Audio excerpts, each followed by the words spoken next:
એરિયાની છે તમારી પાસે વિતરણની કેટલા એરિયાની જવાબદારી છે? કેટલા ગામ આવશે? ચોટીલા તાલુકામાં તમે છો ને? હા, ચોટીલા. ચોટીલામાં કેટલા ગામ આવે? 8 ગામ. ક્યાં ક્યાં ગામ? એકસુડા છે, પુરીડા, કારેઈ, મોણપર, દેવપુરી, વડાલી, ધોરા ડોકડિયા અને ઢોકળવા. આટલા ગામ છે તમારી પાસે. તમારી જે એજન્સી છે ગુસ્સો માટે એ ખબર છે બી ક્યારે મોકલવાનું હોય? ખબર છે ક્યારે મોકલવાનું હોય? ક્યારે હોય? આ તો કેવું છે બોલો? સિંગ કરવા આપવાના ના ખાલી સિંગ કરવાના આવડા? તમારા બોસ છે એમ કહો કે આ ખેડૂતને ખાલી સિંગ કરવા આપવાના છે કે વાવવા આપવાના છો? ખેડૂતને સદવાના છે.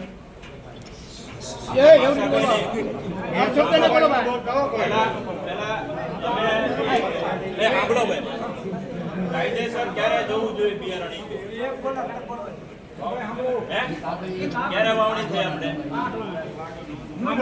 વાવણી ક્યારે થઈ? હવે તમે બી લઈને આવ્યા, શું કરવાનું? બી શેના માટે વાપરશે? છતાં ખેડૂત તમારી પાસે લેવા તૈયાર છે, છતાં તમારે લેવા તૈયાર છે. એમાંય તમે દાખલો કરો, બરાબર? છેલ્લા 10 દિવસથી તમારી ફરિયાદો સતત આવે. તમારું બોલીડામાં વિતરણ હતું, ફોન આવ્યો હતો, બરાબર? ત્યાં લોકો રાહ જોઈને બેઠા હતા, તોય તમે નતા પહોંચ્યા, વિતરણ નથી.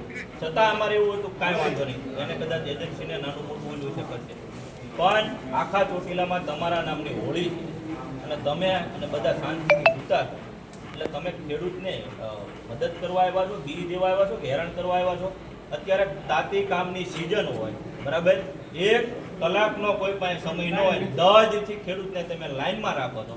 લાઈનમાં રાખ્યા બાદ તમારી પાસે જાણે કેમ ભીખ માગતા હોય એમ તમારી પાસે આવે, તમે સીધા પોલીસ પેલા ખેડૂતને એમ કહો ભાઈ નીકળી જાઓ ને કેસ કરીશ. કઈ સત્તા છે તમારી? કઈ સત્તા છે? કઈ સત્તા છે એવી? એવી કઈ સત્તા છે તમારી? આ ખેડૂત છે એટલે કયો ને, આ બધા મામલતદારને અધિકારી બેઠા કયો ને કેસ કરવું એમ? સાંભળી લીજો, ખેડૂત છે એ અન્નદાતા છે, એને દબાવવાની હેરાન કરવાની સેજ પણ તમારી જેવડ નથી, બરાબર? આનું ખંડ તમે જીવો છો, એને હેરાન કરીને નહીં.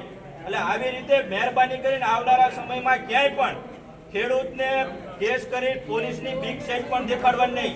આનો અંડખંડ પોલીસને તેમ બધાર્યો છે. એટલે આવી ક્યાંય ભૂલ ન કરતા, અમે અમારો તમને ખેડૂતનો પાવર બતાવજો, બરાબર? હવે આ લોકોનું વિતરણ છે, કેટલું આપવાનું છે તમારે? 1 હેક્ટર જમીન પૂરી હોય ને, હા, 5 મણ અને એની ઓછી જમીન હોય એ પ્રમાણે. ઓકે, આ તમારી પાસે સર્વે હતો, જથ્થો તમારી પાસે પડ્યો છે, આવી ગયો છે, ક્યારે આવ્યો છે? પરમ દિવસે આવ્યો છે. તો કેટલા દિવસથી તમે ડોક્યુમેન્ટ ઉઘરાવો છો? સાહેબ, ડોક્યુમેન્ટ ઉઘરાવવાનું કામ જ વિતરણ ચાલુ કરી દીધું હતું. હા, કાલ વિતરણ ચાલુ કરી દીધું, પણ સતત કામ કરવાની જગ્યાએ લોકો અહીંયા ઉબાડો કરે છે. તો શેના માટે ઉબાડો કરે છે? એમ કે છે ખોખાની જગ્યાએ મગ આપો. એક ગામને હે, ઉબાડો શેનો કરે સાહેબ? ખોખાની જગ્યાએ મગ માગે છે તો શું માગે છે? મગફળી જ માગે છે ને, કે બીજું કઈ બોટલ માગે છે? નથી માગતા ને, તો શેનો ઉબાડો?